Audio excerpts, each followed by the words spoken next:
Just 48 நாட்கள் உங்க உடம்புல இருக்கக்கூடிய நோய்கள் உங்களை விட்டு ஓட போகுது. எப்பேற்பட்ட நோய்களா இருந்தாலும் சரி, நீங்க சாப்பிட்ற மாத்திரை பாதி மாத்திரை அளவுக்கு தான் சாப்பிட போறீங்க. அதுவும் இன்னும் சில மாசத்துல அந்த மாத்திரையும் நிறுத்த போறீங்க.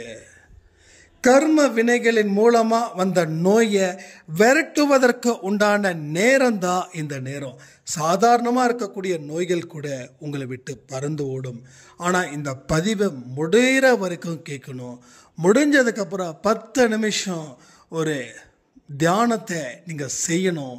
எப்படி செய்யணும் அப்படின்றதையும் இந்த பதிவிலே நாம சொல்லியிருக்கோம். ஸோ கஷ்டத்தை பார்க்காம நம்ம வாழ்க்கை எப்படிப்பட்ட ஒரு பாதையை கொடுக்க போகுதுன்னு நினச்சி சந்தோஷப்பட்டு நிம்மதியோட உற்சாகத்தோட நீங்கள் இந்த பதிவை கேட்கணும். கடவுள் உங்கள் முன்னாடி வந்து டாக்டர் சாய் பாபாவா வந்து அவதரிக்கக்கூடிய நேரத்தை நீங்கள் காண்பீர்கள், இல்லை என்றால் உணர்வீர்கள்.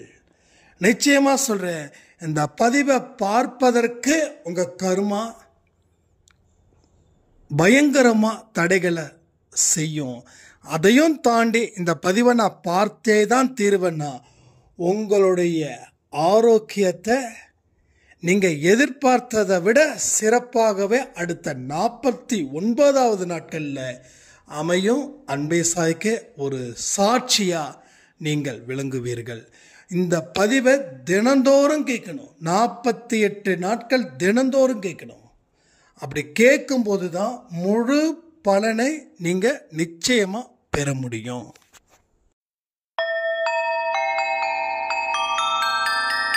ஓம் சாயிரா சாயிரா, ஓம் சாயிரா சாயிரா, ஓம் சாயிரா சாயிரா, அன்பே சாயிரா, பேரன்பே சாயிரா, அகிலம் தளிக்க ஆத்மா விழிக்க அனுதினம் சாயிரா, எங்கள் அன்பே சாயிரா.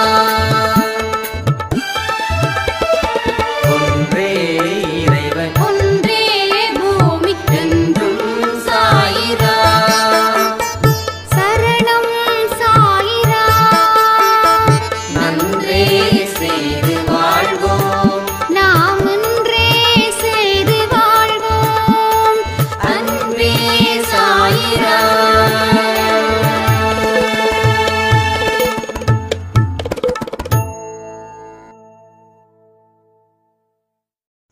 சாயிரா, என் உயிரின் உயிரானவர்களே, தொடர்ந்து ஒரு சாய்ராமுடைய வாழ்க்கையில நோய்கள் மட்டுமே முதலிடம் வகித்தது.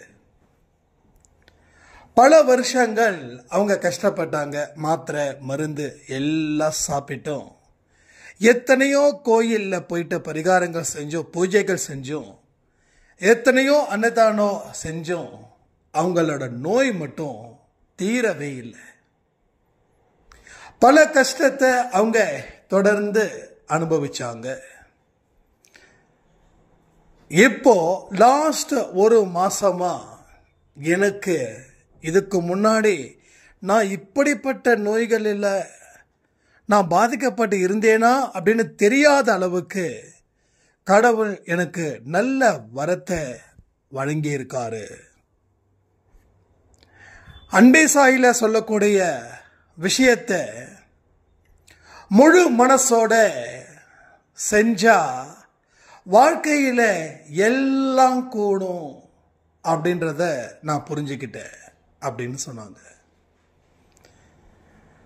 மறுபடியும் அந்த பதிவை நான் சொல்லணும் அப்படின்னு நினைக்கிறேன். அதாவது ஒரு பதிவை நம்ம கொடுத்திருந்தோம் 1 இயருக்கு முன்னாடி, 48 நாட்களில் உங்க நோய்கள் தீரும் அப்படின்னு. தொடர்ந்து என்னென்னலாம் செய்யணும் அப்படின்றதையும் அந்த பதிவில் சொல்லியிருந்தோம்.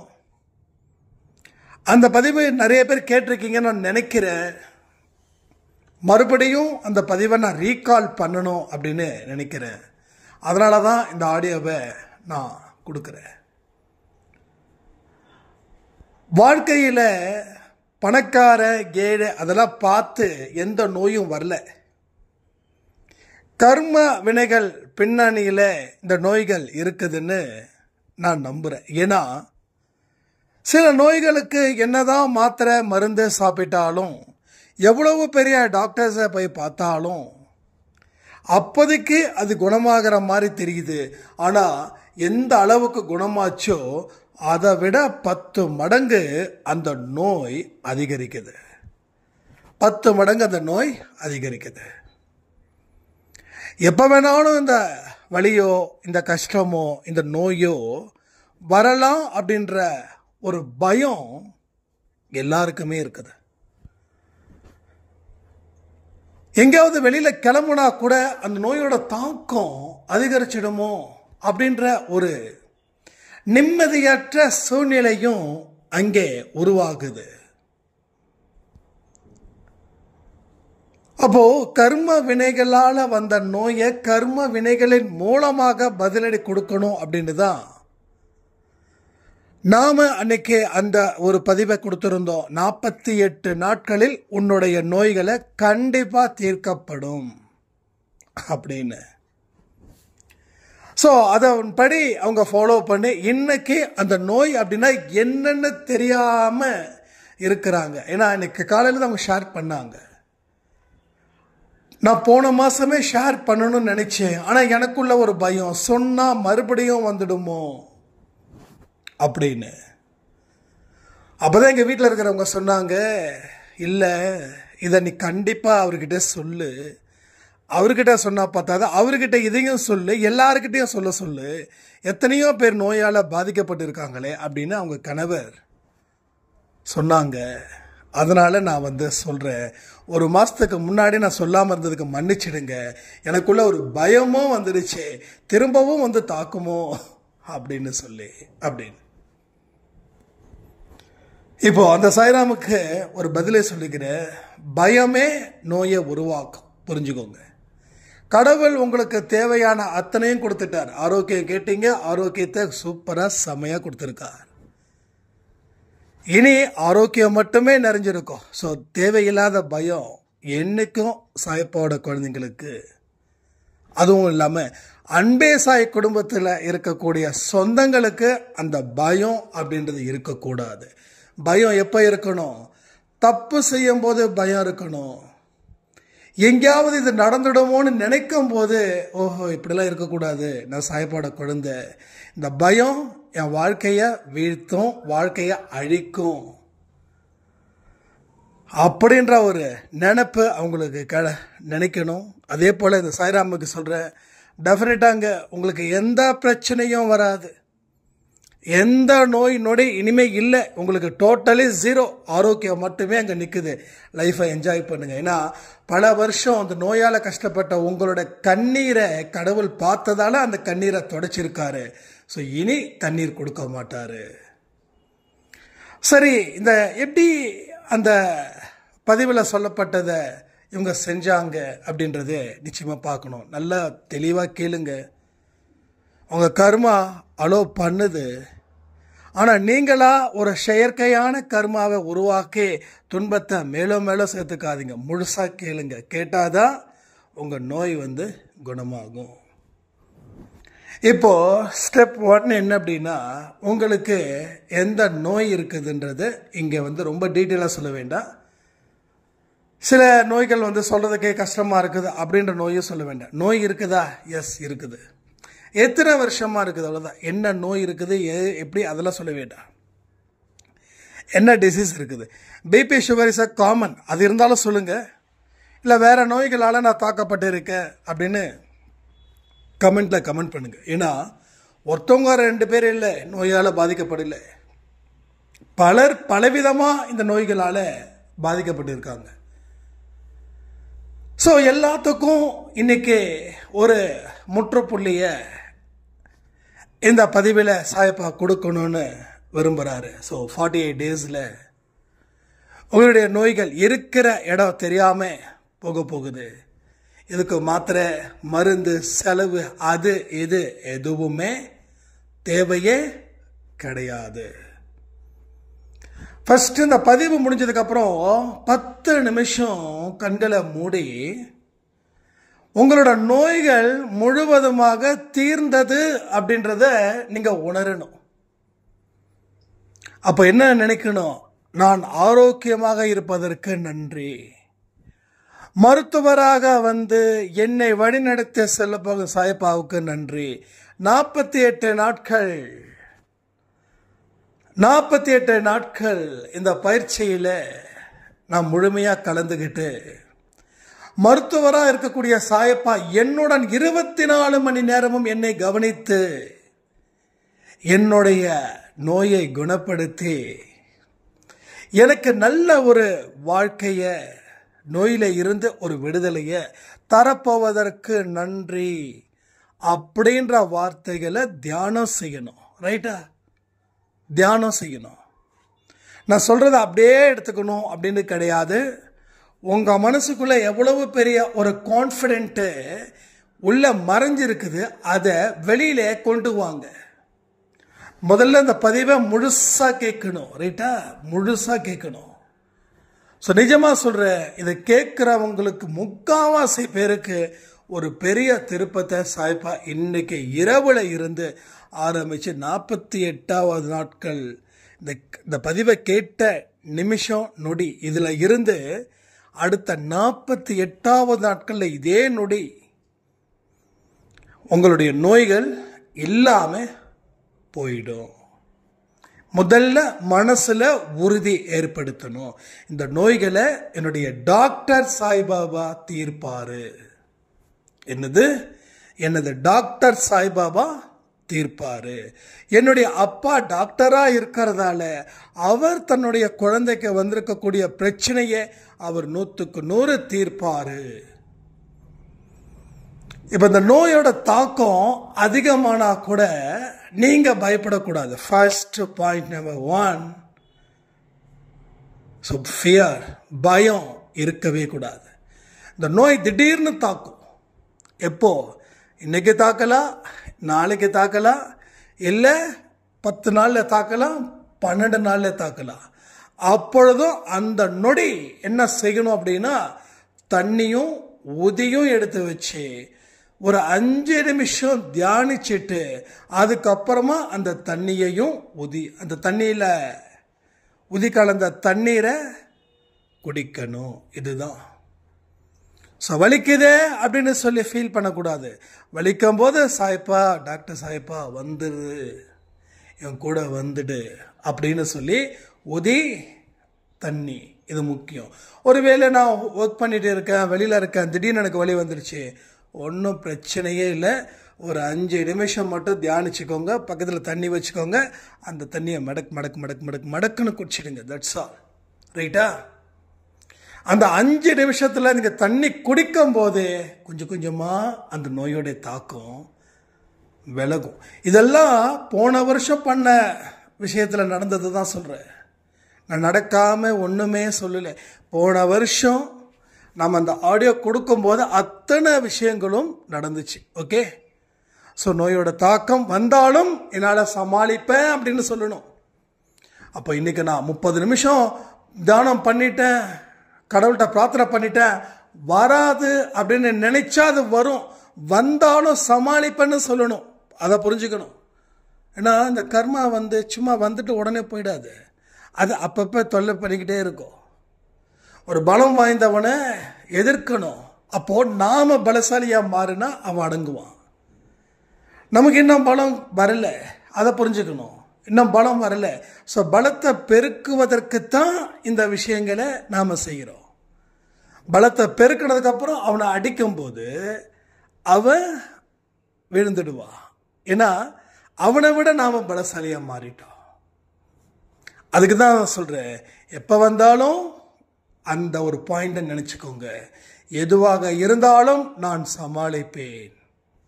நீ வலியா வரட்டும், வலிதான் உன்னால கொடுக்க முடியும்ல, கொடு. ஆனா உயிர் எனக்கு இருக்குது, இந்த உயிரை கொடுத்தது என்னோட சாயப்பா. நீ என்ன பெருசா பண்ணிட போற, நீ என்ன பெருசா சாதிச்சிட போற, வலியால நான் அழ வைக்கணும்னு நினைச்சல்ல, நான் அழமாட்டேன்னு சொல்லுங்க, அந்த வலி குறையும், அந்த வலி குறையும். ஏன்னா அந்த வலி அப்படின்றத ஒரு எதிரியா நினைச்சுக்கோங்க, ஒரு மனுஷனா நினைச்சுக்கோங்க. எதிரி உங்களை பார்த்து பயப்படுத்துவான், ஆனா அவன் உங்களோட உயிரை எடுக்கணும்னு அவனுக்கு கடவுள் அதிகாரம் கொடுக்கல. உங்க உயிரை எடுக்கவே முடியவே முடியாது. ஒன்று, உங்க உயிரை எடுக்கக்கூடிய உரிமை கடவுளுக்கு இருக்குது, ரெண்டாவது உங்களுக்கு இருக்குது. ஆனா நீங்க உங்க உயிரை எடுத்துட்டீங்கன்னா கடவுள்கிட்ட பதில் சொல்லணும். அது மாபெரும் தண்டனை. நான் சொல்றது சூசைட் பத்தி சொல்றேன். நான் இதை பத்தி சொல்றேன், சூசைடை பத்தி சொல்றேன். ஸோ இதெல்லாம் பேசிக் திங்ஸ். இதெல்லாம் வலி வரட்டும், ஏத்துக்கிறேன். இந்த வலி என்ன செய்ய போகுது? அன்பே சாயப்பா என்னை காப்பாற்ற மாட்டாரா? அவர் நிச்சயமா காப்பாற்றுவாரு. தான் கஷ்டப்படுறோம் அப்படின்னு அவருக்கு தெரியாதா? நான் கஷ்டப்படுறத விட என் சாயப்பா தான் என் கஷ்டப்படுறாரு. எஸ், இதுதான் மெயின் பாயிண்ட். என் வாழ்க்கையில் பல துன்பத்தை நான் எதை வச்சு கடந்தேன்னா, இந்த ஒரே ஒரு வார்த்தை, இந்த ஜஸ்ட் ஒன்லி ஒன் வேர்ட் என்னோட லைஃபையே சேஞ்ச் பண்ணுது. என்னது? இவ்வளவு தூரம் நான் கஷ்டப்படுறேன்னா இதை பார்க்குற கடவுள் என் சாய் அப்பா எவ்வளோ கஷ்டப்பட்டிருப்பாரு. அப்போ அவர் கஷ்டப்படுறாருன்னா ஏதோ ஒரு விஷயம் இருக்குது. இஷ்டப்பட்ட வாழ்க்கையை கொடுக்கறதுக்கு தான் நீ கஷ்டப்படுறேன்னு அவருக்கு தெரியுது. அதனால இந்த கஷ்டத்தை கூட என்னால் தாங்கிக்கிட்டா இஷ்டப்பட்ட வாழ்க்கையை என்னால் வாழ்ந்து இங்கே சாதிக்க முடியும், இங்கே அச்சீவ் பண்ண முடியும், எங்கள் லைஃப்பில் ஒரு விஷயத்தை ஏற்படுத்த முடியும். ரைட்? இதுதான். ஸோ இதெல்லாம் பேசிக்ஸ். நான் சொல்றது எதுவுமே இது எல்லாமே பேசிக்ஸ். இந்த மனநிலையில் இருந்தாதான் அந்த 48 டேஸில் உங்கள் பயிற்சிகள் சரியாக இருக்கும். இல்லைன்னா நிறைய கஷ்டத்தை இப்போ எப்படி நீங்கள் ஏற்றுக்கிறீங்களோ அந்த கஷ்டத்தை ப்ளஸ் அதனால் கொடுக்கக்கூடிய துன்பத்தையும் நீங்கள் வாழ்நாட்கள் முழுவதுமாக ஏற்றுக்கொள்ள வேண்டுமா? கமெண்ட் பண்ணுங்க. அப்போ இந்த 48 நாட்களில் இந்த வழியை நான் ஏற்படுத்திக்கிறேன், வழியை நான் எடுத்துக்கிறேன். பட் என்னோட கடவுள் காப்பாரு. என்ன வழியை தானே கொடுக்க முடியும், என்னோட உயிரை எடுக்க முடியாதுல்ல. என்னோட உயிரை நீ எடுத்தா என் கடவுள் சும்மா இருப்பாரா? அந்த மனநிலை திமிர் பிடித்தவர்களாக நீங்க மாற வேண்டும். எங்க உங்க கர்மாக்கள் கிட்ட, மனுஷங்க கிட்ட இல்ல, உங்களுடைய எதிர்வினை ஆற்றக்கூடிய கர்மா கிட்ட திமிர் பிடித்தவர்களாக இருந்து பாருங்க. அந்த திமிருக்கு பின்னாடி என் சாயப்பா இருக்கும்போது உன்னால என்னடா செய்ய முடியும்? உன்னால என்ன செய்ய முடியும்? என்னை எதிர்த்தா உனக்கு தான் சரிவு. என்னை அசைச்சு பார்த்தா நீ தான் கீழே விடுவ, நான் கீழே விட மாட்டேன். என்கிட்ட மோதி பார்க்காத. கரண்ட்டு கம்பத்தில் கையை வச்சா கரண்ட்டுக்கு பிரச்சனை இல்லைப்பா, கையை வச்சவனுக்கு தாண்டா பிரச்சனை. இப்படி உங்கள் மனநிலையில் ஏற்படுத்திக்கணும். அந்த மாதிரி தைரியம், திமிரு, ஆணவம், அகங்காரம் எங்கே இருக்கணும்? மனுஷங்க கிட்டே இருக்கக்கூடாதுங்க. உங்களுடைய எதிர்வினை ஆற்றக்கூடிய கர்ம வினைகள் இருக்குல்ல, அங்க இருக்கணும். ஓகேவா? இதுதான் ஃபர்ஸ்ட் பாயிண்ட். இந்த ஃபர்ஸ்ட் பாயிண்ட்ல எல்லாமே அடங்கி இருக்குது. இந்த பதிவை ஒரு தடவை கேட்டால் சத்தியமா புரியாது. ஏன்னா புரியும் என்ன விஷயங்கள் இருக்குதுன்றது, ஏகப்பட்ட விஷயங்கள் வந்துக்கிட்டே இருக்கும். பொறுமையா நிதானமா தினந்தோறும் நல்லா புரிஞ்சுக்கோங்க. இந்த 48 நாள் பயிற்சி, இந்த 48 நாட்களில் உங்கள் உடம்பு சரியாக போகுது. ஒரு பெரிய பாழு நோயில் இருந்து உங்களோட நோய் கியூராக போகுதுன்னா 48 நாட்களும் இந்த பதிவை நீங்கள் கேட்டே ஆகணும். என்னடா இப்படி ஒரு வெடிகுண்டு அள்ளி வீசுறாரே, ஏற்கனவே நிறைய ஆடியோஸ் போகுமே. எஸ், அதுவும் முக்கியம், இதுவும் முக்கியம். இதை விட அது முக்கியமா, அதை விட இது முக்கியமானு சொல்ல வரவே முடியாது. ஏன்னா அடுத்த ஆடியோ எது மாதிரியான ஆடியோஸ் வருதுன்னு எனக்கும் தெரியாது, உங்களுக்கும் தெரியாது. அப்போ 48 நாட்களும் இந்த பதிவை திரும்ப திரும்ப கேட்டாதான் உங்களுடைய கர்மாக்கள் திருப்பி ஓடும். இல்லைன்னா அது அப்படியே நிற்கும். ஏன்னா சட்டுன்னு ஒரு வழியை கொடுத்துச்சுன்னா நாம் மறந்துடுவோம், நம்ம நிலையை மறந்துடுவோம், நம்ம யாருன்றதே மறந்துடுவோம். நமக்கு இப்படிப்பட்ட ஒரு விஷயத்தை எதிர்த்து போராட முடியுமா அப்படின்ற ஒரு விஷயத்தையே நம்ம மறந்துடுவோம். அதனால தான் சொல்ல, தினந்தோறும் 48 நாட்கள் இது ஒரு நேரத்தை வச்சுக்கோங்க. அந்த நேரத்துக்குள்ள அந்த பதிவை கேளுங்க. தினமும் அந்த பலத்தை பெறுங்க. ஏன்னா தொடர்ந்து பலகீனத்தில் இருக்கும், 0க்கு கீழே இருக்கும். நம்ம எவ்வளோக்கு வரணும்? 100 மதிப்பெண் எடுக்கணும். இப்போ 0வில் இருந்து மேலே வரணும். மேலே இருந்து தான் ப்ளஸ்ஸு. இப்போ -100ல் இருக்குது.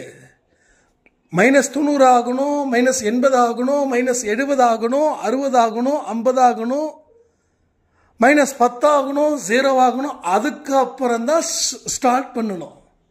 ஒரு 100 அடி குழியில் விழுந்து கிடக்கிறோம். முதல்ல அந்த தர மட்டத்துக்கு வரணும். அதுக்கு அப்புறமா தான் மேலே மேலே மேலே போக முடியும். ரைட்டா? புரியுதா உங்களுக்கு? அந்த மைனஸ் அப்படின்றது கீழே இருக்கிறோன்னு அர்த்தம். அது 0க்கு வந்து அதுக்கு மேலே உயரணும். அதுக்கு மேலே ப்ளஸ், அதுக்கு மேலே ப்ளஸ். அப்போ இதை தினமும் இந்த பதிவை கேட்கும் போது உங்க மனநிலையில ஒரு பலம் பெருகும், முயற்சிகள் அதிகரிக்கும்.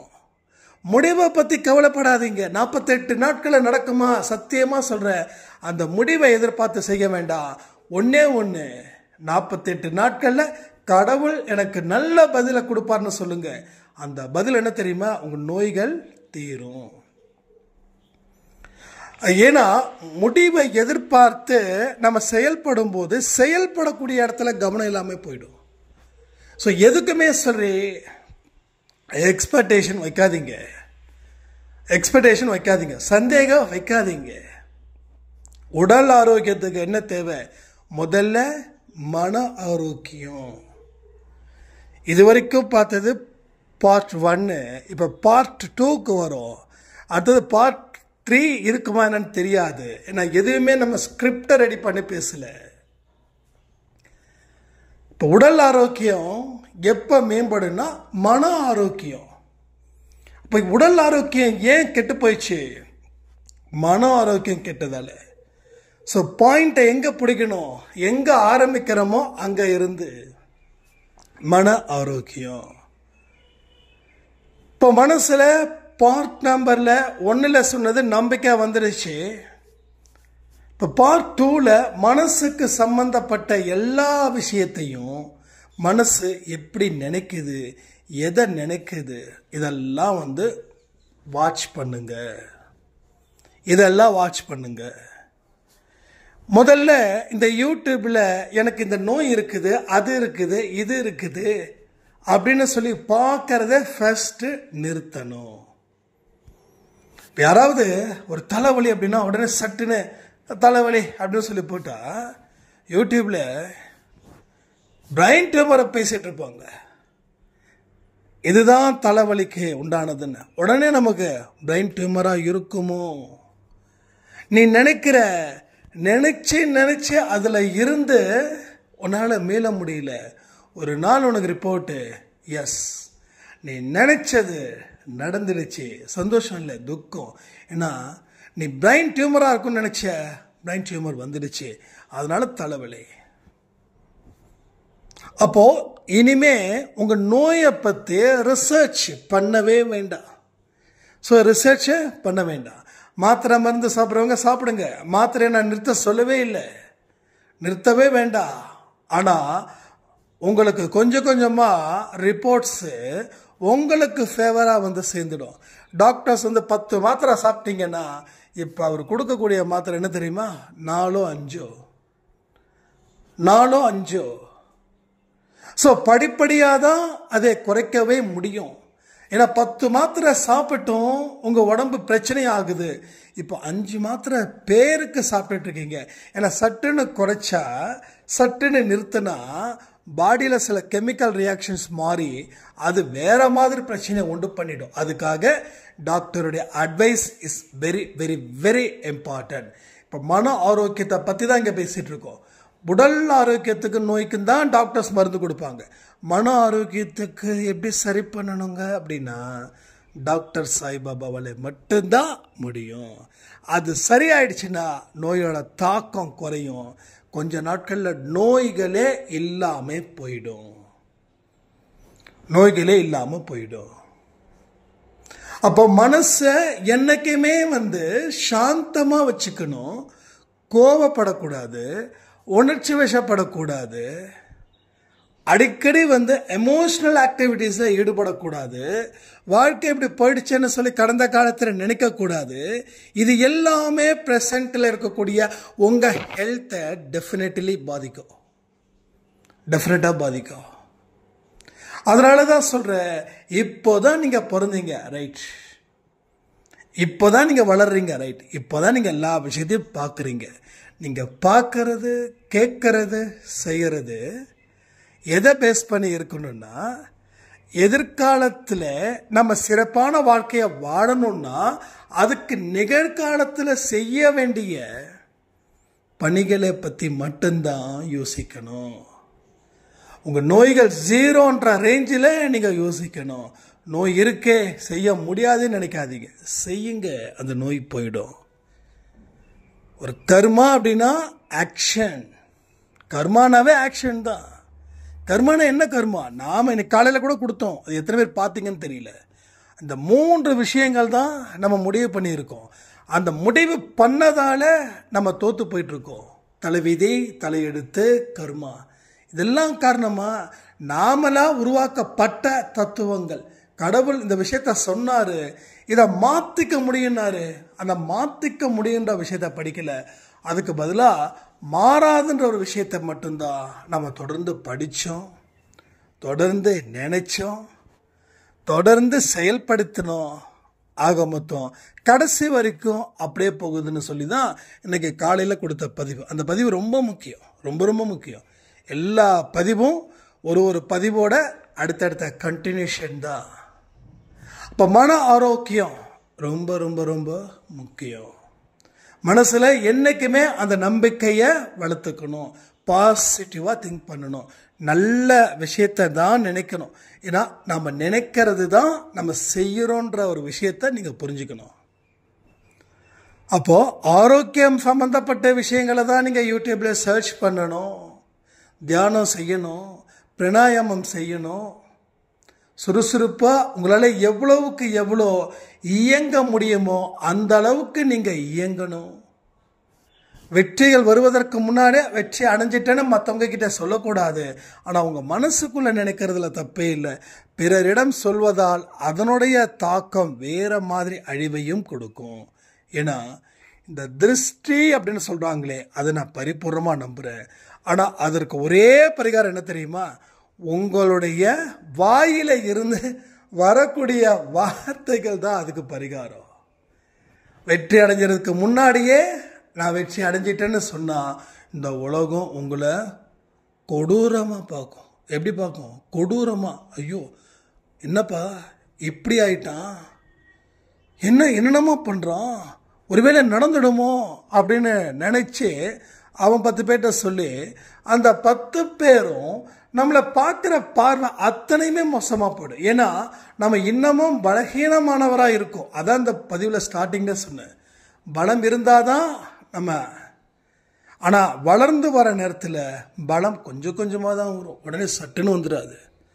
ஒருத்தர் ஜிம்முக்கு போகிறாரு, உடம்பு நல்லா குண்டாக இருக்காரு, ரொம்ப வீக்காக இருக்காருன்னா 2-3 நாள்லையோ ஒரு வாரத்திலையும் நடக்காது. 1 வருஷமாவது அவர் அந்த உடற்பயிற்சியை விட்டாமல் செய்யணும். அது மட்டும் செஞ்சால் போதுமா? உணவு கட்டுப்பாடு, என்ன எடுத்துக்கணும், இதெல்லாம் அதுதான் அடுத்ததுக்கு வர. ஸோ முதல்ல மனசு சம்பந்தப்பட்ட விஷயங்கள். அடுத்தது ரொம்ப ரொம்ப முக்கியமானது உணவு கட்டுப்பாடு.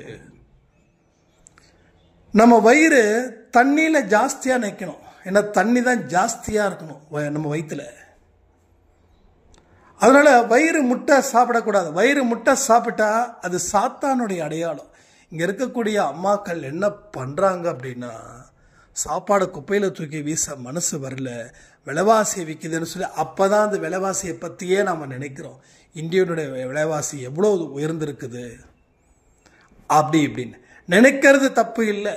ஆனால் அதுக்காக தூக்கி எறிய வேண்டியதை நாம் சாப்பிடக்கூடாதுல்ல. இப்போது வெளியில் நீங்கள் தூக்கி எரிஞ்சா கூட அந்த சாப்பாடு எங்கே போகுதுன்னா பூமிக்கு போகுது. பூமியில் எத்தனையோ உயிரினங்கள், கண்ணுக்கு தெரியாத உயிரினங்கள் இருக்குது. எங்கே உணவு இருக்குதோ அங்கே உயிர் இருக்குது. நம்ம நிறைய சொல்லியிருக்கோம் அன்பேசாயில். ஒரு ஜாங்கிரி பீஸோ ஒரு அல்வா பீஸோ ஒரு ஓரமாக வைங்க, அங்கே அடுத்த ஒரு மணி நேரத்தில் எறும்பு வந்து சேரும். இப்போ இந்த எறும்பு எங்கே இருந்தது உங்களுக்கு தெரியுமா? உங்கள் வீடு 24 மணி நேரமும் உங்கள் வீட்டில் இருக்கீங்க. அப்போ அந்த எறும்பு எங்கே தங்கி இருந்தது? எங்கே தங்கி இருக்கும்? அதை விடுங்க. கோதுமை மாவு ஒரு 6 மாதம் அந்த டப்பாவை திறக்கவே இல்லை. புழு எப்படி வந்துச்சு? வண்டு எப்படி வந்துச்சு? இதுக்கு பதில் என்ன? அரிசி கொஞ்ச நாளாக திறக்கல, எப்படி வண்டு பிடிக்குது? அரிசி தானே இருந்துச்சு, அங்கே எங்கே வண்டு வந்துச்சு? அரிசி உயிர் இல்லைன்னு நினைக்கிறீங்க, வண்டுக்கு உயிர் இருக்குதுன்னு நினைக்கிறீங்க. நம்ம வண்டா உள்ள விட்டோம், அரிசி தானே உள்ள விட்டோம், மாவு தானே வச்சுருந்தோம், அந்த மாவுக்குள்ளே எப்படி வண்டு பிடிச்சது? இப்போ உணவு இருக்கிற இடத்துல உயிர் இருக்குது. நீங்கள் கொட்டக்கூடிய உணவுகள் நிச்சயமாக ஏதோ ஒரு உயிரினத்துக்கு போய் சேருது. அதுக்காக உணவை வேஸ்ட் பண்ணலாமா அப்படின்னு சொல்லலை. ஏன்னா மற்ற உயிரினத்தை விட மனுஷனுடைய உயிரினமும் முக்கியம். நம்மளுடைய விவசாயி கஷ்டப்பட்டு உழைக்க இது பண்ணும்போது அந்த சாப்பாடை கீழே போகிறது தப்பு தான். அதனால் கம்மியாக சாப்பிட்டாலும் பரவாயில்ல, ஆனால் வேஸ்ட் பண்ணக்கூடாதுன்னு நினச்சிக்கோங்க. அப்படி வேஸ்ட் பண்ணுற மாதிரி இருக்குதுன்னு சொல்லி ஃபீல் பண்ணாதீங்க. அது மற்ற உயிரினத்துக்கும் போய் சேரும். அப்போது மன ஆரோக்கியம் எங்கே இருந்து ஸ்டார்ட் ஆகுதுன்னா, நாம் எக்ஸ்ட்ரா ஆக்டிவிட்டீஸ் அதிகப்படியாக சாப்பிட்றது, உடம்புக்கு தேவை ஏற்றுக்கக்கூடியதை சாப்பிடுங்க. 50 வயசை தாண்டுனா சிக்கன், மட்டன், ஃபிஷ் இது எல்லாமே விடுறது நல்லது. ஏன்னா ஜீரணம் ஆகாது, ஜீரணம் ஆகவே ஆகாது. இன்றைக்கி நான் 40 நிமிஷம் ஒர்க் அவுட் பண்ணுறேன், 40 நிமிஷம் வாக்கிங் போகிறேன், எனக்கு அது பிரச்சனை இல்லை. ஆனால் எனக்கே சம்டைம்ஸ் அது இஷ்யூ ஆகுது. பட் இதை செய்யாமல் இருக்கிறவங்களுக்கு ஜீரணம் எப்படி ஆகும்? ஸோ செரிக்கப்படாத உணவு நோய்க்கு சமம், நோய்க்கு சமம். இது முக்கியம். உங்கள் உடம்புக்கு எது அக்செப்ட் பண்ண முடியுதோ அதுதான் இந்த 48 நாட்களில் செய்யணும். உணவு வயிறு முட்டை சாப்பிடக்கூடாது. ஆரோக்கியமான உணவுகள், பயிர் வகையான உணவுகள் சாப்பிடணும். இந்த இட்லி தோசையில் முழுகிடாதீங்க. அதுக்கு பதிலாக அவிச்ச சுண்டல் பெருசாக செலவு இல்லைன்னு நினைக்கிறேன். நைட்டு ஊற வச்சு அடுத்த நாள் இது மாதிரி நம்ம உடம்புக்கு தேவையானது. சில பேருக்கு கேஸ்ட்ரிக் இருக்கும், அவங்க சுண்டல் சாப்பிடக்கூடாது. நம்ம உடம்புக்கு எது ஏற்றுக்குதோ அதுதான் இந்த 48 நாட்களில் நீங்கள் செய்யணும். ஓகேவா? 48 நாட்களில் நீங்கள் அதை தான் செய்யணும். அதே போல் தியானமும் பிராணாயாமமும் ரெகுலராக செய்யணும். எதிர்மறை எண்ணங்கள் கொண்ட மனுஷங்க கிட்ட பேசவே கூடாது. அவங்க பேசினாலும் வாதம் செய்யக்கூடாது. நீங்கள் ஓவராக கோவப்பட்டீங்கன்னா அந்த 48 நாட்கள் அந்த நோயை விரட்டுவதற்கு தடையாக அமைஞ்சிடும். நீங்கள் ஒன்றும் இல்லை, உங்கள் வீட்டில் ஒரு கெஸ்ட்டு வராங்க, நல்லவர்னு நினச்சி வீட்டை தங்க வைக்கிறீங்க. ஆனால் வீட்டுக்குள்ளே உக்காந்ததுக்கப்புறம் அவர் ஏகப்பட்ட நாரதர் வேலையை செய்கிறாருன்னா அவரை வீட்டை விட்டு துரத்துறது தானே நல்லது. அப்போது அவருக்கு உட்கார்ற மாதிரி நீங்கள் செஞ்சிட்டிங்கன்னா அவர் அங்கேயே உட்காந்துருவார். கடைசியில் அது அவருக்கு சொந்தமாக போயிடும். அப்போ நாம் அந்த இடத்துல ரொம்ப கிளியரான விஷனில் இருக்கணும். அப்போ அவரை விரட்டணுன்னா அவருக்கு சார்பாக நாம் இது பண்ணக்கூடாது, சப்போர்ட் பண்ணக்கூடாது. அப்போது கோபத்தை நிறுத்தணும் அப்படின்னா உணவு விஷயத்துலேயும் நீங்கள் சரியானதை எடுக்கணும். அதிகப்படியான உணவு எடுக்கக்கூடாது, காரம், உப்பு, புளிப்பு இதை எல்லாத்தையும் பாதிக்கு பாதி குறைக்கணும். தண்ணி நிறைய குடிக்கணும். சாப்பிட்டுக்கிட்டே தண்ணி குடிக்கக்கூடாது. சாப்பிடும்போது கவனம் வைக்கணும். இனி ஒரு செயல்கள் செய்யும்போது கவனத்தை வைக்கணும். மூச்சு விடும்போது கவனம் இருக்கணும், நடக்கும்போது கவனம் இருக்கணும், வேலை செய்யும் போது கவனம் இருக்கணும், பேசக்கூடிய வார்த்தைகளை கவனம் இருக்கணும், நினைக்கக்கூடிய எண்ணங்களை கவனம் வைக்கணும், பார்க்கக்கூடியதில் கவனம் வைக்கணும். 6 மணிக்கு டிவி சீரியலில் உட்காந்துட்டு 10 மணி வரைக்கும் பார்க்கக்கூடாது. 48 நாட்கள் 48 ஜென்மம் எடுத்தாலும் நோய்கள் தீராது. நான் தீர்வதற்கு உண்டானதை தான் சொல்லிட்டு இருக்கேன். அப்போது உங்களுடைய கான்ஃபிடென்ட் லெவல், உங்களுடைய மன ஆரோக்கியம், உங்களுடைய உடல் ஆரோக்கியம் இதையெல்லாம் பொறுத்து தான் இங்கே எல்லா விஷயங்களும் நடக்குதுன்றதை நீங்கள் மறந்துடாதீங்க.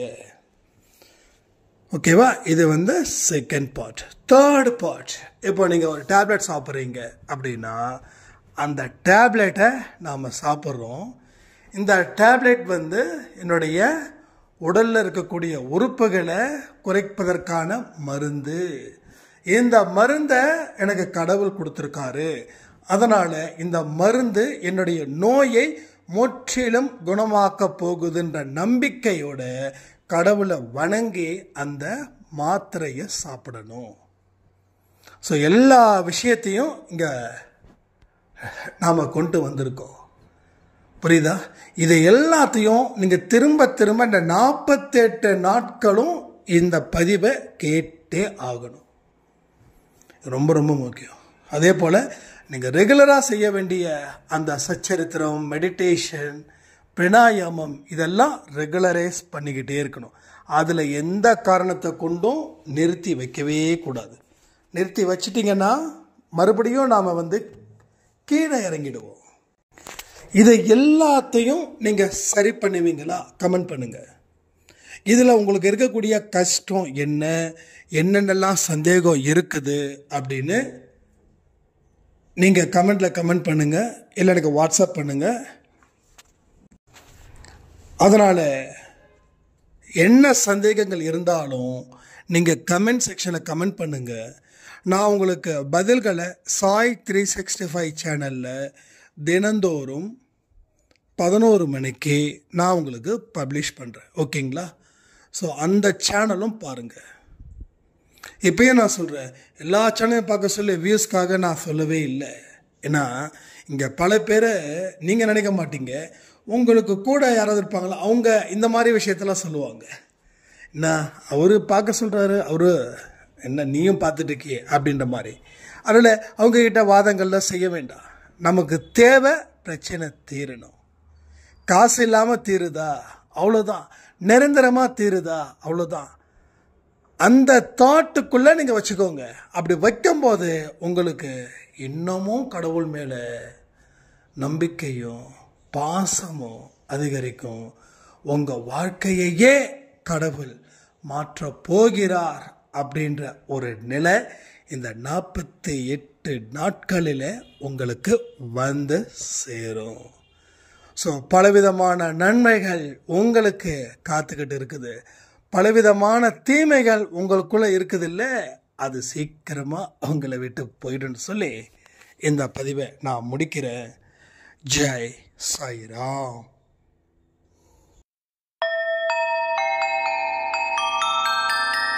ஓம் சாயிரா சாயிரா, ஓம் சாயிரா சாயிரா, ஓம் சாயிரா சாயிரா, அன்பே சாயிரா, பேரன்பே சாயிரா, அகிலம் தளிக்க ஆத்மா விழிக்க அனுதினம் சாயிரா, எங்கள் அன்பே சாயிரா.